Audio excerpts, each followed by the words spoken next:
Hi, I'm Clara, the host of Learning Meets AI, a show where we pull back the curtain on how learning tools are actually built. Whether you are in learning and development or just obsessed with better ways to learn, we are here to show you the backend.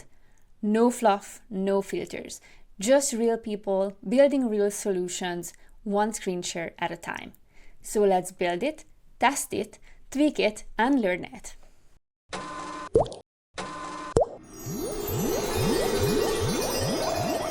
Today, I'm so excited to welcome someone who has been redefining what learning and development looks like in the modern workplace, Lavinia. Lavinia is the co-founder and learning architect at Offbeat, a platform that's become a go-to destination for learning and development professionals around the world who want actionable, community-driven learning. She spent nearly a decade in learning and development, including leading the people experience team at eMag, Eastern Europe's largest e-commerce company.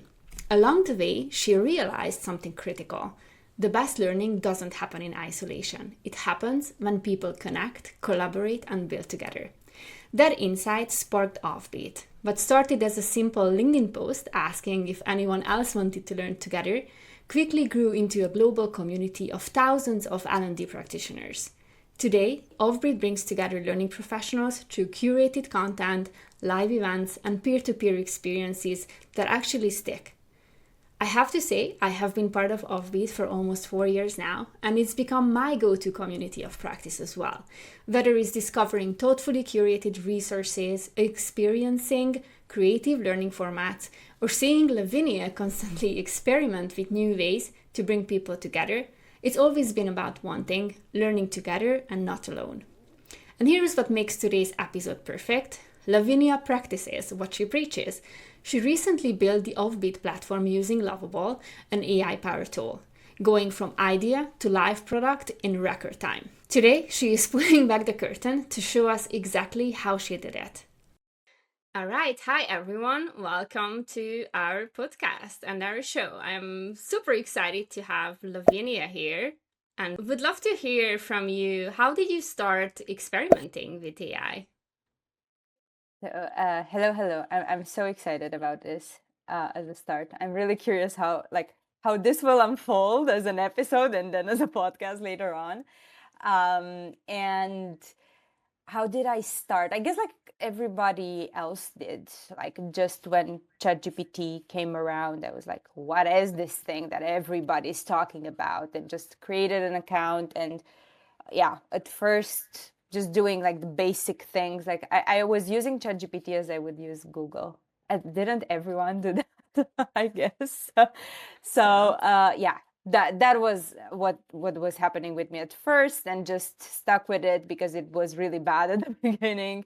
And then I guess I kind of advanced to more complex things as I also got the use cases. I think it always starts like with the problem you have.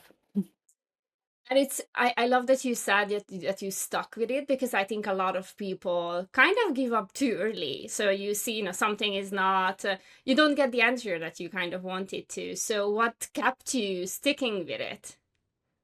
It's interesting. I don't know if Aki Frederick will listen to this, but he actually wrote a Substack article about the fact that you need to stick with it. You need to make sure that you also improve your prompting. And it's like you would be working with an external consultant. Would you fire them just because they don't understand something, like from the moment that you share something with them that might not even be that clear if you think about it? Because we do tend to, or at least I remember I tended to drop all sorts of things in ChatGPT and they expected it to give me like a proper answer. But the reality is that it is a conversation between you and her, I'm gonna say. Can I say that? I And guess. you need to become better at prompting as well for it to give you better answers. So it kind of like evolved for you as well. I guess for everyone, you start, Yeah. and you have to get through those hurdles where it's not working, and you kind of have to come back to. What I'm finding is that people are giving up too early, And it's uncomfortable for us to not know. So learning has to be there. And now that we're talking about learning, I'm very curious, how are you currently using AI within L&D or learning, or within your work? I mean, I don't feel like I'm very advanced compared to others in some respects, because I'm still using ChatGPT in some cases, like a brainstorming buddy. I'm still like dropping all sorts of thoughts in there, and I ask it or her to ask me questions so I can reflect. So I still do that quite a lot. I feel where I got better in time is with vibe coding, the thing that we're going to talk about today. I feel like that's what I actually really, really like as well. The building of things, but generally, yeah, I use a combination of like ChatGPT, Claude, sometimes Perplexity for research, for brainstorming, for idea generation, for looking at data, for maybe structuring things faster than I would manually. So yeah, a combination of things with these tools, but then with vibe coding and specifically Lovable, it's just about building things faster and way cheaper than I would if I would need to hire an engineer, a programmer, or something like that. Yeah. And I love that you already brought up Lovable, because that would have been my other or next question around, what we're trying to do here is really bring in people who are within L&D and show not just like what you're doing, but also how you're doing it and how you're actually building. So why did you choose Lovable?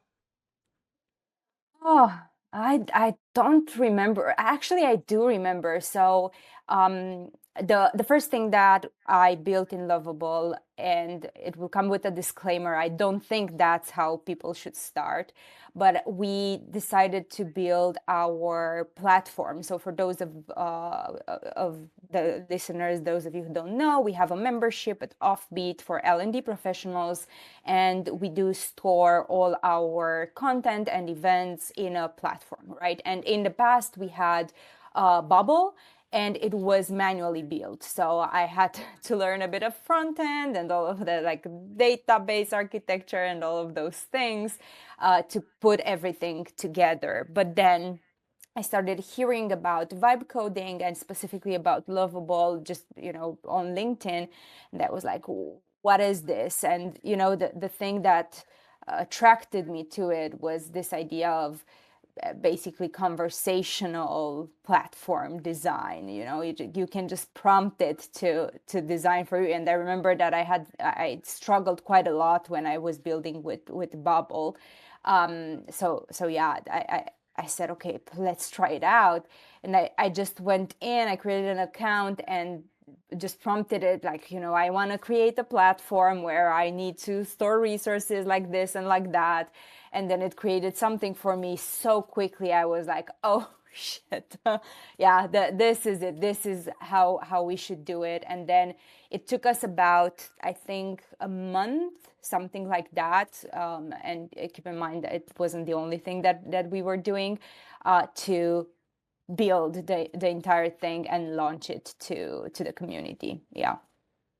Very cool. And I also use Lovable quite a lot. I think if you have some kind of like creative idea or you want to just prototype something super quickly, Lovable is so easy. And whatever comes to your mind, basically, like I sometimes just try it there because it gives me things that I didn't even think of. And for those of you who don't necessarily know like what Lovable is, or what would you use it for, what would you tell people, like how should people think about Lovable, what to use it for? Oh my God, you can you can use it for everything. That's the reality, You can, for example, and what we're going to do in a moment, you can use it to build your portfolio, right? So You might be a freelancer or a consultant in L&D, and you might want to, have a portfolio to share a link to clients, and you can just use Lovable to put everything together in a nice way. So I would say that that's a very simple use case, but more complicated. You can build whatever platform or most of the platforms that you use daily. You can build something like, LinkedIn, a simple LinkedIn app. You can build a simple Slack app. So you can build all of these things directly in Lovable, in combination with other things. But I'm going to refer to that later on.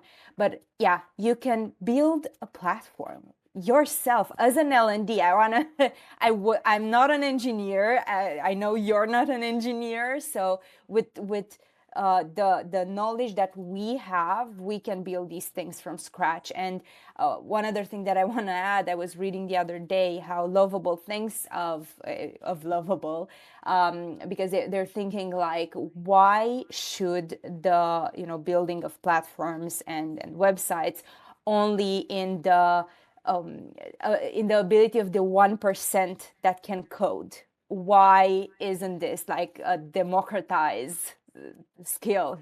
So I love that, and I totally think that's what Lovable actually does. I love that. And like I used to say quite a lot that I'm not non-tech, I'm just not an engineer. Mm-hmm. Which kind of helps you reframe as well, that even though you don't understand code, you can still start with these things. And like maybe that's the next step to almost like learn code while you are actually doing these things, because you will see code. So if you are afraid of it, as I was before, you can just like get over that fear while like you see that there is something actually coming out of it. You can actually learn code while you are Mm-hmm. also doing all of that as well. So I do love that. So you already mentioned what you're hoping to show us that you're going to build. So why did you choose the portfolio example? I think it's a simple one, right? I feel like we are very fearful of like breaking things and doing something big. And I feel like we need a low entry point, and just creating a portfolio website is very simple. And it's also, I guess, a use case that quite a few of us have encountered at some point in our lives, either because we might have been, freelancing, or if you think about it, if you want to stand out as an L&D nowadays, you can just build your CV in Lovable instead of sending it as a PDF, right? Like if I would be again an L&D manager, that would stand out for me, because it means that you are interested in an AI, and I know that it's important for L&D teams to have those skills. There's one more thing I wanted to mention, because we're talking quite a lot about Lovable, but to be clear, vibe coding can be done in other apps as well, in other systems as well. In Google, for example, in the Google suite, or in Microsoft as well. So these skills can be translated to other systems. It's the logic behind it's quite similar. But I do know that L&Ds working in organizations might not have access to Lovable, but this doesn't mean that it cannot apply to something they have access to. Yeah, that's a good call. And, like I think vibe coding sometimes has such a bad rap. And I'm not sure whether it's coming from engineers because they don't like it that us non-engineers can also do these things now. But, like when you think of vibe coding, it's really about just like starting with something, kind of like vibing with the tool and starting something. Um, and that doesn't mean that you cannot learn everything that's behind it. So I think vibe coding is a good entry point, and then you can almost like build up on that knowledge and really start understanding like how do you actually create a product requirement document, a PRD, that that's like the next step, the next level. So I'm hoping that we'll bring in people who can show that as well, and who can show like how yes, you can vibe code your website, but what if you add in a PRD, or what if you add in like a bit more complex stuff as well. Okay. So do you want to share your screen and Yes. start building? Yes, let's do this. So it's interesting because before I'm going to share my screen with Lovable, I want to show you something else, because one of the first things that Lovable recommends is that you prepare a bit in advance. So depending on what you're building, you might want to think of, who your user is, what pages do you need, what, user flows do you have. So I just wanted to show you like a very simple thing that I put together for this use case in like it was 30-40 minutes, something like that. Of course, like the building of a portfolio, it's another topic entirely and it might take longer, but this is just for the purpose of showing you how I did it. So basically I just thought a bit about, what do I want to have on the landing page, what branding do I want to have, like having it playful and bold, and what colors do I want to use. I put in here a couple of pictures that I wanna use. And also another thing that Lovable advises is to work with real copy, because it Lovable creates in context. So if you give it like lorem ipsum, it's not gonna understand what exactly you're trying to say. So I made sure that I have a few of the sections of the landing page ready here. So I just put, this is like a one pager that I put together when I was preparing. So before even looking at Lovable, right? You did your homework basically before jumping into Lovable. You kind of already know that Lovable is asking you to prepare. So you prepared a Miro board with a couple of like questions, and you already thought through your audience and your color. Good. So what I'm gonna do now is that I'm gonna share Lovable. So you're gonna actually see how it looks. It's a very simple interface, just like ChatGPT, I would say. And it gives you already like, this is where you should type in. And I'm gonna paste my prompt in the chat here, and I will just ask it to create a one-pager portfolio for myself. I told it for the visual style to be playful and bold and full of personality and with clean structure and high readability. And one other thing that you can see here in the chat is that you can select a theme. So that's more about the branding. And I had set up a theme for myself with a couple of colors that I want to use and the fonts that I would like to use. So it knows already that that's the theme that it should follow when building. So the theme is mainly about colors and fonts, right? So I will just hit create here, and now we need to wait for it to be created.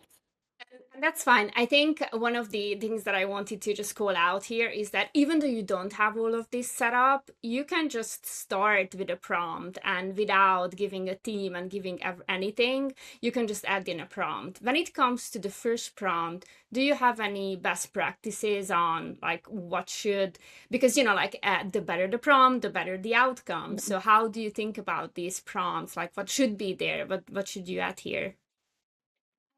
It's interesting because you need to, I usually think of it as, what do I want to build, right? The first thing that comes to mind is, okay, I need to give it a prompt that creates the overview of whatever I want to build, right? So I didn't say here, create the menu for a portfolio website. No, I told it, okay, create a one-pager portfolio website. And then, yeah, just like I mentioned, I think it's important to give it like a visual style right from the start, because otherwise you might need to go in and recreate things and rewrite things as you go, which, yeah, it takes too long of a time. So yeah, just give it an overview. What do you want to create? It might be, I want to create an Instagram like app, right?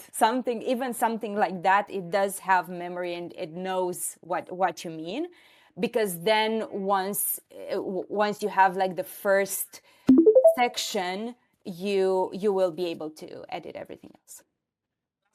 Okay. And Oh, we already have something coming Very out. I mean, good. and this is where the whole vibe coding comes in. Do you like it or not? Is this something that you were looking for? Like at this point, you can just say like, oh, this is a bit too, I don't know, colorful. I don't know. Like it really depends Mhm.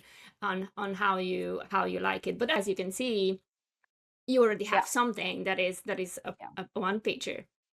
Yeah, exactly. Look, and it has some nice interactions here that I didn't even tell it to put here. But yeah, it created a simple page with the menu, a hero, and a couple of sections. He basically what it did is that it assumed what type of sections I would want in a portfolio like website, and it added those sections like an about me, the skills and expertise, featured work, and a contact form, right?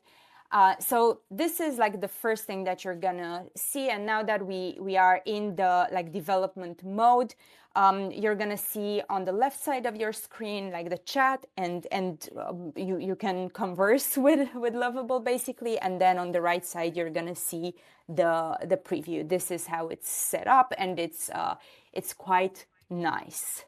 But we should make it nicer, right? We should make it So it's closer nicer, to, yeah.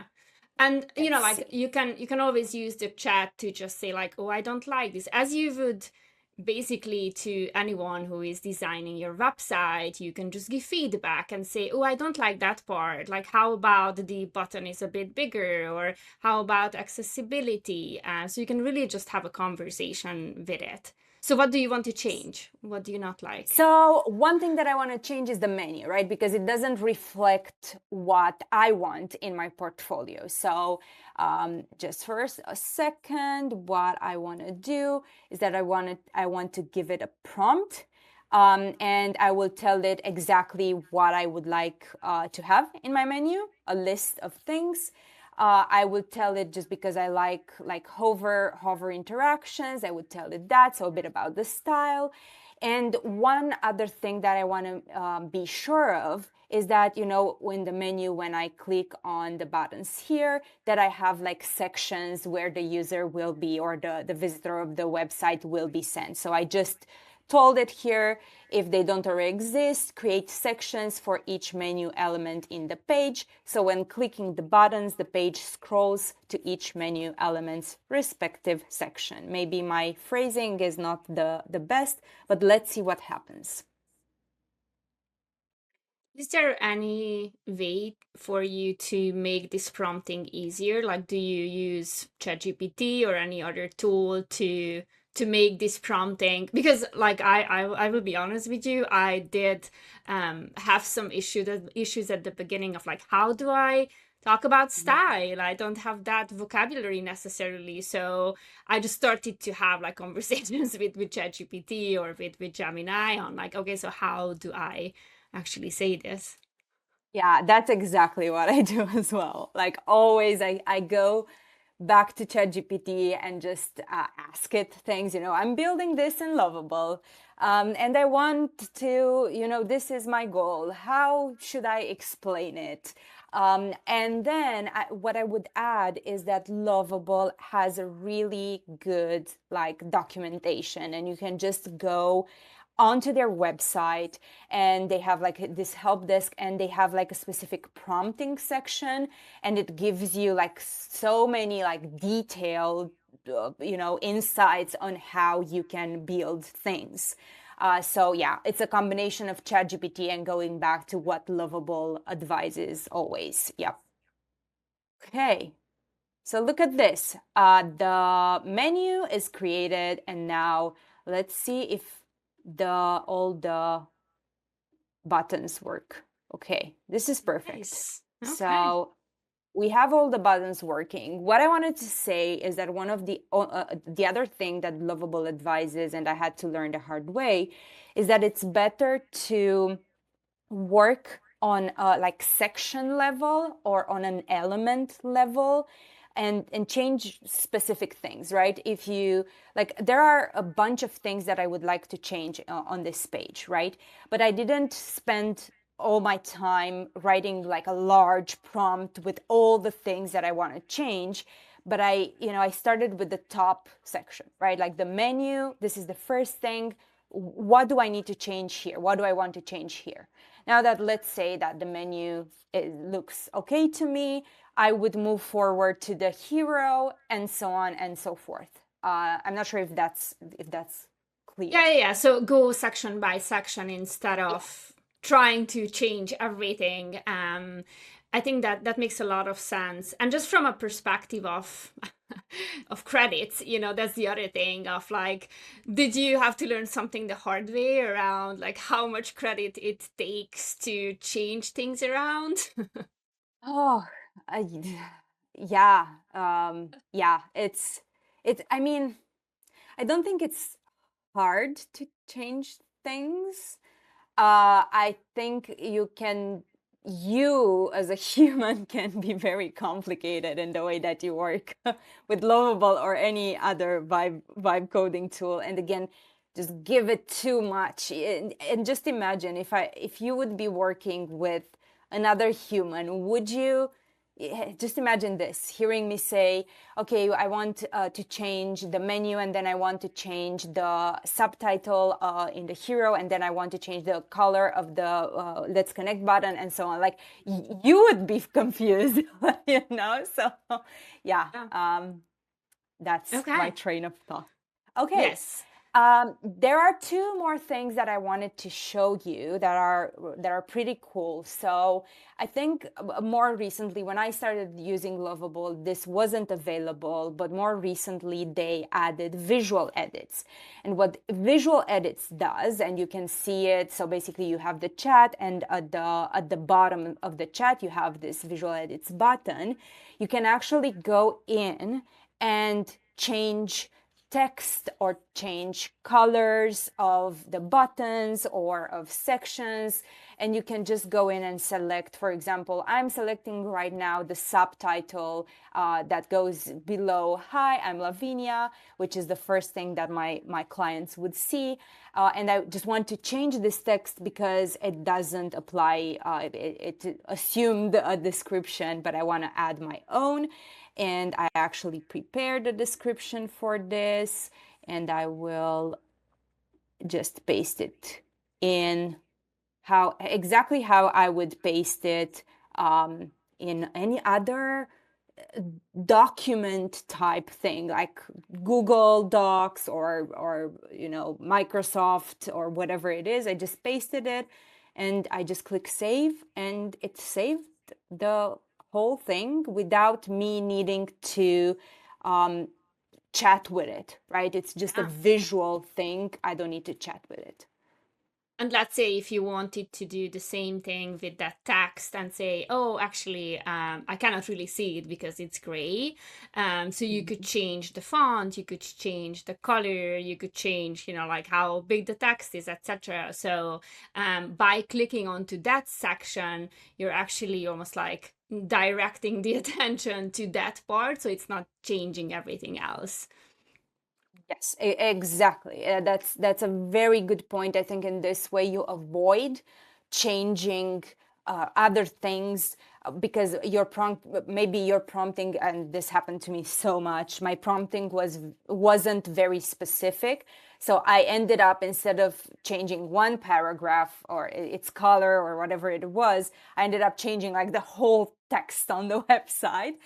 So yeah, and this way it makes it more specific. That happened to me as well. Yeah. So I think that's one thing that we just need to call out is that, like sometimes you hope for the best and everything changes. What you can do is you can actually go back to, like, it has a version history where I think on top you have the version history where you can go back to the previous version. So it's easy enough. You don't have to be like, oh, now it's completely wrong. I need to leave this. You can go back to the previous version. So Yes. that's an easy way to not just leave it there and keep going. Okay. Exactly. So if I would like to go back to one of the previous versions, I would just look in the chat and just click, the previous version, and then I would see a button that says restore this version, and it would basically, yeah, just recreate the previous version. That's a very, very good point. Right. What else? What else are we able to do here? Okay, let's see. Let's say that I would like to change a bit, not change. What I would like it to do is that whenever someone writes in the contact form, where they basically can input their name, their email, and their message and send the message, I want to make sure that it saves that message somewhere, right? Like I need to make sure that it sends that message, because it saves that message, because I would like to reply to my clients at some point, right? The cool thing is that Lovable also has like a cloud, that's how they call it, like the cloud feature, which works as a database, right? So it stores any information that your clients might write into this form. And to find the cloud, you just need to look for the preview button up top, and it's the third button from the preview button, and you are going to need to enable cloud. So I'm just going to click enable cloud here. And in a second, we're going to see how the database looks like, and we're going to also make it work. Yeah. I think one thing with Lovable and with all the tools is that they're adding so many new features that one thing that you were not able to do last week, you might be able to do this week. So it's always good to, like it was not possible to do this a couple probably weeks ago, but they're always adding new things. And so if that was something that was missing for you now, there is the possibility of using the cloud. Exactly. That's such a good call out, because when I started using Lovable, you couldn't use the cloud. There wasn't a cloud available, and you basically had to use another platform called Supabase. I guess it's not just this one, but I chose this one to store the data that will be shown on your website or on your platform in a dynamic way. Like in your app, you can, or whatever you're building, you have dynamic elements, and then you have static elements, right? For us, for example, all the titles, the descriptions, these are static elements that you can just edit from here. But let's say that I would like the testimonials to I don't know, change every couple of days. I don't know.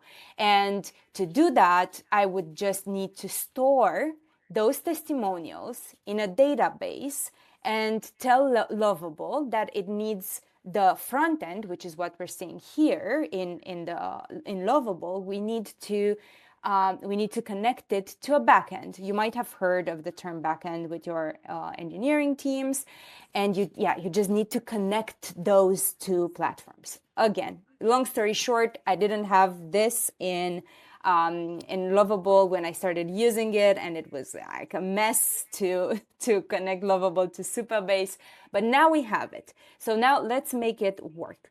What I want to tell it is that whenever someone fills in the contact form, I would like the data to be stored in my database in a table called inquiries.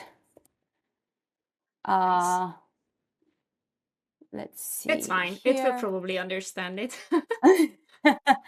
Okay, let's see what it does. Let's see if only like this simple prompt will do anything. And I love that you didn't just prepare the prompts, but I think this is a good example of, I think people overcomplicate prompts sometimes. And I did have to learn this the hard way as well, that sometimes the easier, so like how you would actually tell it to someone else as well, like what would you like to see? What is the output that you want to see? Is very, very similar to how you would say it. Yes, exactly. And of course, if you're someone who's like more advanced with code and SQL and all of that, you are able to like see a bit of the code. For what it says to me right now is that it needs permission to modify the database, right? So this doesn't happen automatically. I need to give it permission. Let's say what happens. I'm gonna allow it. I'm curious if it's gonna work from the first try. It never does, by the way. I think that's another lesson that I've learned. It never works from the first try. And that's where you need to keep at it. And, you know, Mhm. as you learn anything new, it's I think for me, when I first saw that there is code within, I was like, oh no, I don't understand it. But you have to get through that feeling of like, oh, I don't understand. Oh no, we do have an error. There you go. But this is where Exactly. I love that it's not working, because this is just showing how it actually works, and how, you know, you don't just give it up at your first error. Like you try to understand like what's not working. Oh, there you go. Look at it. Let's see. Let's see. It said that it doesn't work. Let's refresh the page. Okay, and right now in the cloud database, I should theoretically have a database called inquiries, which I don't. But let's try it out. I'm gonna try and fill this form.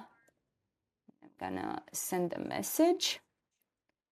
I got a nice pop-up here Looks good. and no query. See? It didn't work. So what is your thinking usually when, you know, it's not working? Like how are you troubleshooting most of the time? Yes. So what I usually do is that I go to chat mode. So there is a button at the bottom of the chat, the where it says Ask Lovable, where you can ask it. You can basically converse with Lovable without making any changes to the platform itself, right? So what I usually do is that I go to chat mode and I ask, for example, so the form doesn't work as I would like it to. When I send a message, there's no data stored in cloud.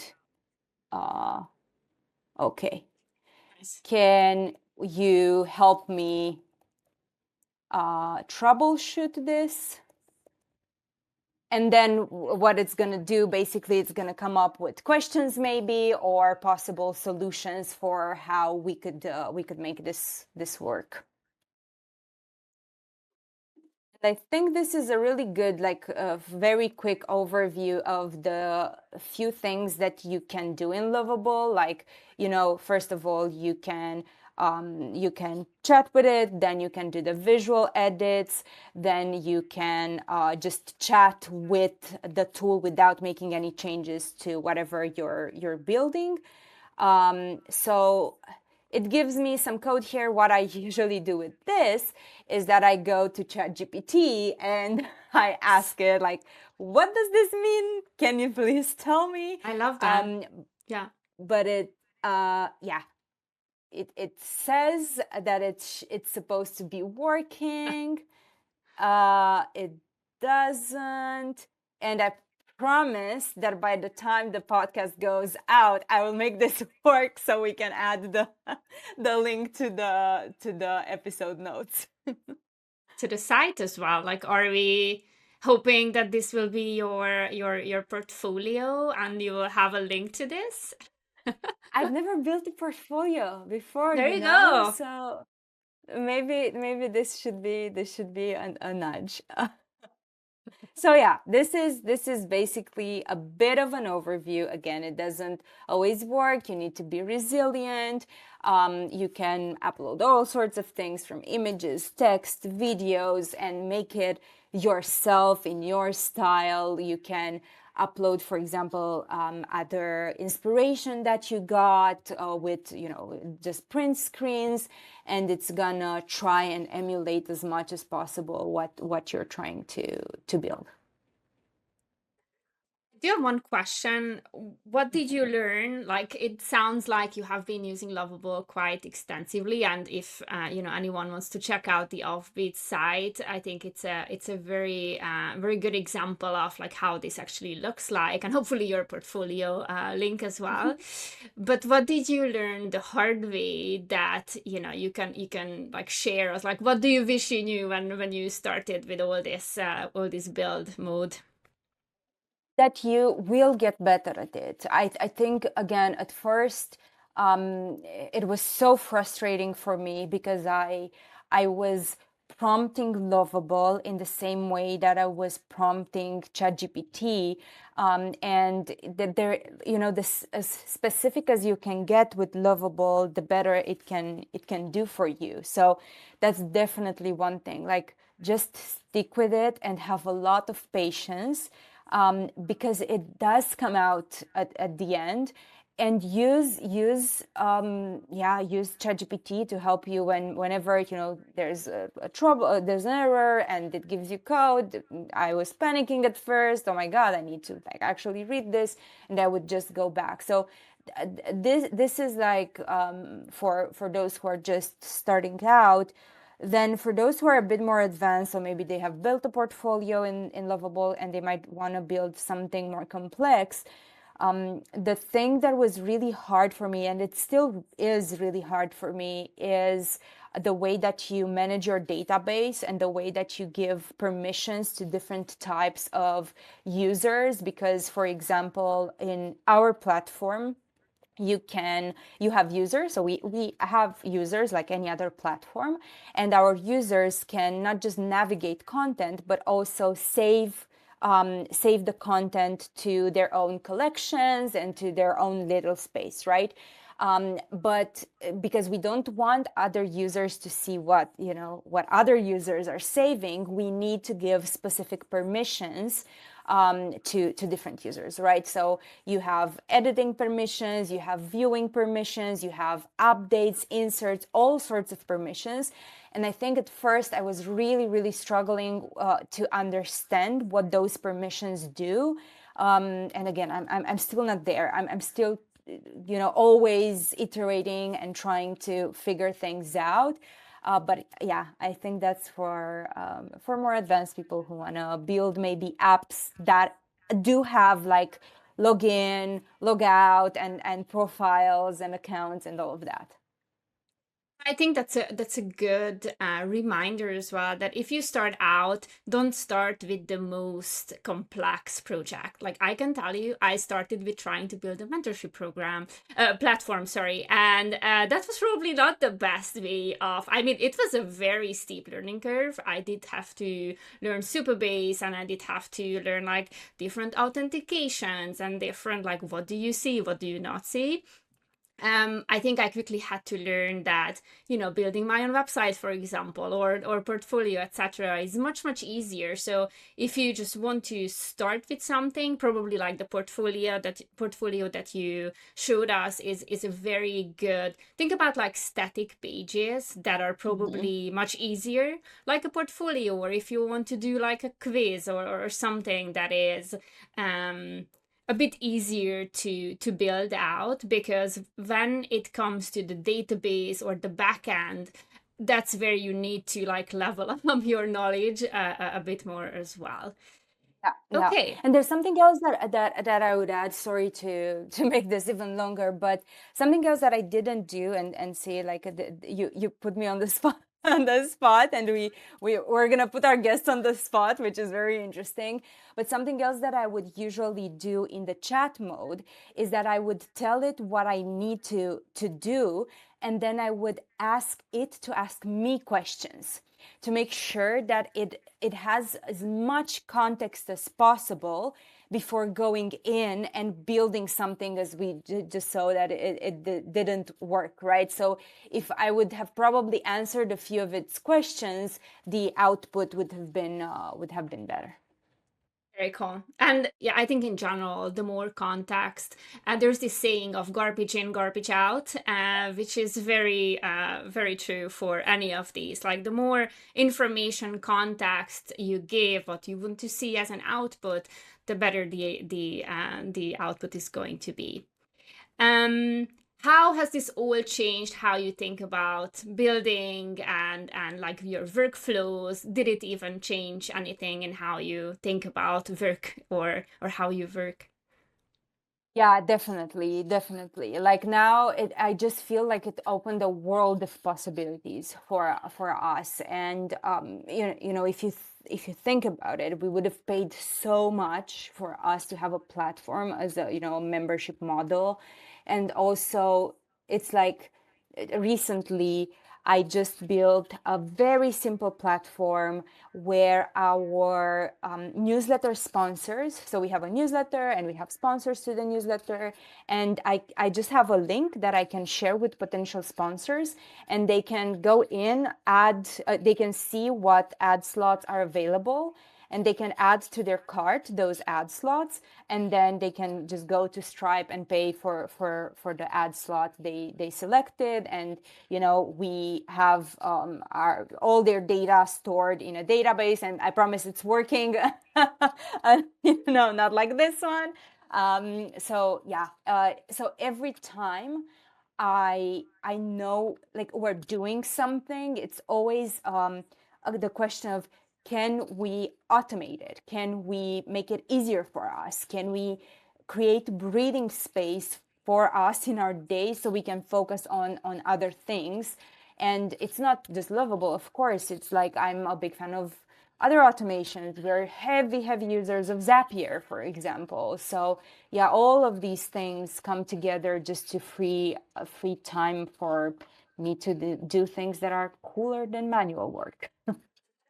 I love that. And I think that's a very good way of thinking how and where to use AI, because, you know, we're so afraid of AI taking our jobs, but what if we think of how can we use AI so that the mundane can, you know, be done by AI that we don't like to do, and then we can focus on other things that are much more important for us. Okay, one of the things that I would like to do is I think two closing questions. One of them is, if you have to complete this sentence, I wish the learning and development industry would, what would you say? Be more, be quicker in testing new things. Oh, tell me a bit more about that. Mm. I think we're notoriously slow in adopting technology. We're very good at talking about it, that's for sure. But I think there is always a fear, and you know, we're talking about AI in this podcast. I think there's a bit of a fear to actually go in and play around with it. I mean, they're like in a low stake environment. You don't need to show it to your boss. You don't need anything like that. Just play around with it. And I think that ended up actually with us having quite low quality tech tools in L&D. And I feel like with AI now we can actually ask for more and become better at, you know, creating these things ourselves. So yeah, that's what I'm thinking. That's a very good message. And what is the next cool thing that you are building? Oh my God. So we're not gonna build necessarily something new, but we are gonna make our, or we wish to make our platform way better, because we asked for some user input now, and we got some feedback, so we might need to simplify some things.